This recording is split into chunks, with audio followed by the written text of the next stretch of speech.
ఏపీలో ప్రతిపక్షానికి పాలక పక్షాన్ని విమర్శించడానికి మెయిన్ అంశంగా దొరికింది డిఎస్సి నోటిఫికేషన్ లో అవకతవకలు జరిగాయని. అయితే నేపథ్యంలో దీని గురించి మాట్లాడడానికి పెనమలూరు నియోజకవర్గం యువ అధ్యక్షుడు యువతల అధ్యక్షుడు దండమూడి చౌదరి గారు ఉన్నారు మనతో. తెలుగు యువత అధ్యక్షులు ఉన్నారు. సార్ చెప్పండి, ఇది నిజంగా ప్రభుత్వ రాజకీయ నాటకమే అయితే ఎందుకు ప్రజలు కూడా కొంతమంది మద్దతు ఇస్తున్నట్లు కనిపిస్తున్నారు? నమస్కారం అండి. ఎక్కడా కూడా అవాస్తవాల ప్రచారాలని కూడా ఎవరు మద్దతు ఇవ్వట్లేదు. ఒకటి. రెండు, ఇవాళ ఆ రోజు 19 నుంచి 24 వరకు జగన్మోహన్ రెడ్డి గారు అధికారంలో ఉన్నప్పుడు ఆయన స్పష్టంగా 25,000 పోస్టులు ఖాళీ ఉన్నాయి, నేను అధికారంలోకి వస్తే మెగా డిఎస్సి చేస్తానని చెప్పింది ఆయన. తర్వాత 2,40,000 ఉద్యోగాలు జాబ్ క్యాలెండర్ రిలీజ్ చేస్తానని చెప్పింది కూడా ఆయనే.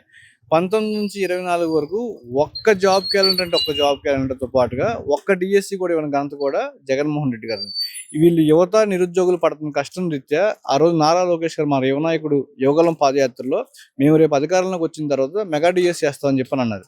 ఎస్, ఇచ్చిన మాట కట్టుబడి జూన్ 4వ తారీఖున రాష్ట్ర ముఖ్యమంత్రి నారా చంద్రబాబు నాయుడు గారు గవర్నమెంట్ ఏర్పాటు చేసిన తర్వాత మొట్టమొదటి సంతకం మెగా డిఎస్సి మీద పేటతోనే తదువుగా వెంటనే 2 నెలల్లో ప్రక్రియ స్టార్ట్ చేశారు. దానికి 5 లక్షల మంది అప్లై చేశారు.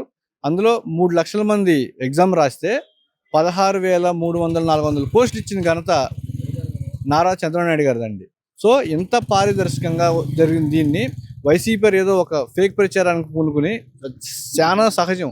3 లక్షల మంది అప్లై చేస్తే 16,000 మందికి జాబ్లు వచ్చిందంటే ఆ తత్తిమ 2,80,000 మందిని ఒక డైవర్ట్ చేసే పాలిటిక్స్లో భాగంగానే ఇవన్నీ జరుగుతున్నాయని చెప్పని తెలియజేసుకుంటూ, దీన్ని మేము ఇంకా జనాల్లోకి తీసుకెళ్ళి నా సాయి శక్తుల ఈ జిల్లాలో ఉన్న అన్ని నియోజకవర్గాల వరకు కూడా తీసుకెళ్ళి ఇక్కడ ఇవాళ డిఎస్సి ద్వారా ఎంపికైన వాళ్ళతో పాటుగా 2 ఎమ్మెల్సీని తీసుకొచ్చి మేము ఇక్కడ కార్యక్రమం చేస్తాం జరుగుతుందండి. అలా సో అయితే ఇప్పుడు 3 లక్షల అభ్యర్థనలు వస్తే 16,000 పైచిలకు మందికి అపాయింట్మెంట్స్ ఇవ్వడం జరిగింది. అయితే మిగిలిన వారిలో విషబీజం నాటుతున్నారనే అంశాలు వినపడుతున్నాయి. మరి వాళ్ళకు కూడా ఎప్పుడైతే నోటిఫికేషన్ విడుదలవుతుందో ఒక టైం లైన్ అనేది ప్లాన్ చేసుకున్నారా? నారా లోకేష్ గారు కానివ్వండి, ఉద్యోగ కమిటీ కానివ్వండి. ఏమండి, ఆల్రెడీ ప్రూవ్డ్. మేము వచ్చాం, ఫస్ట్ సంతకం ఆయన పెట్టాడు. 16,347 పోస్టులకి ఉద్యోగ నోటిఫికేషన్ ఇచ్చారు.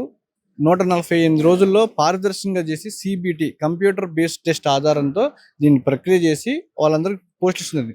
మళ్ళీ ఇప్పుడు గవర్నమెంట్ వారు 2వ నోటిఫికేషన్కి వెళ్తున్న తరుణంలో ఇప్పుడే జాబ్స్ ఇచ్చి సంతోషంగా జాబ్లు చేస్తుంటే సంవత్సరం తర్వాత వాళ్ళు ఎలిగేషన్ చేశారు. మళ్ళీ ఇప్పుడు ఒక మంచి కార్యక్రమానికి పూనుకుంటే దాన్ని ఇంకా డిస్టర్బ్ చేయాలనే యోచనలో వైసీపీ ప్రభుత్వం వారు, వైసీపీ పాలకపక్షం వారు ఉన్నారని చెప్పని తెలియజేసుకుంటూ, వారికి ఎటువంటి తావు లేకుండా మేము చేసే ప్రతి కార్యక్రమాన్ని కూడా ఇంకా జనంలోకి తీసుకెళ్ళి చేస్తామని చెప్పి తెలియజేసుకుంటాను. ఇప్పుడు ఒక నిరుద్యోగ యువత, ఒక యువకుడు వచ్చి నారా లోకేష్ గారి ముందు నిలబడి నాకు న్యాయం జరిగిందా అంటే ఆయన ఏం చెప్పగలరు? సరే, నారా లోకేష్ గారి దాకా అవసరం లేదు. ఇప్పుడు నేను చెప్తున్నా కదండి, గత సంవత్సరం కాలంలో 16,000 పోస్టులు వచ్చినాయి. జగన్మోహన్ రెడ్డి గారి దగ్గర కూడా ఒక సమూహం వెళ్ళి కూర్చున్నారు, మాకు రాలేదు, నేను ఇందులో గోల్డ్ మెడల్. విద్యా వ్యవస్థ నుంచి కోనా శశిధర్ గారు వచ్చిన ప్రతి వ్యవస్థ నుంచి కూడా ఎవరెవరైతే అభ్యర్థులు అప్లై చేశారో వాళ్ళకి ఎందుకు రాలేదని కూడా ఇవాళ చాలా పారదర్శకంగా గవర్నమెంట్ జవాబిస్తుంది. అదే నేను చెప్పే ఆన్సర్ కూడా తెలియజేసుకుంటున్నాను. ఓకే, ఫ్యూచర్ లో ఇంకా కొంతమంది ఈ వ్యవస్థనే కాదు మిగతా వ్యవస్థలో కూడా నిరుద్యోగ యువత ఉన్న దాఖలాలు కనిపిస్తున్నాయి. వారికి మీరు ఇచ్చే ఆన్సర్ ఏంటి?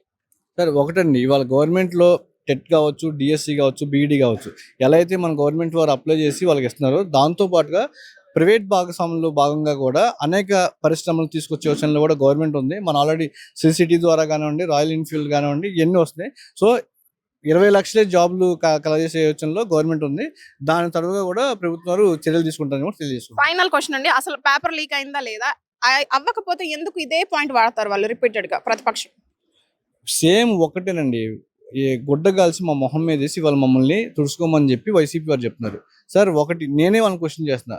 సిబిటి కంప్యూటర్ బేస్డ్ టెస్ట్ ఆధారంగా అనూష గారు రాసేది నాకు తెలియదు, నేను రాసేది అనూష గారు తెలియదు. అంటే మా ఇద్దరికి తెలియదు ఏ పేపర్.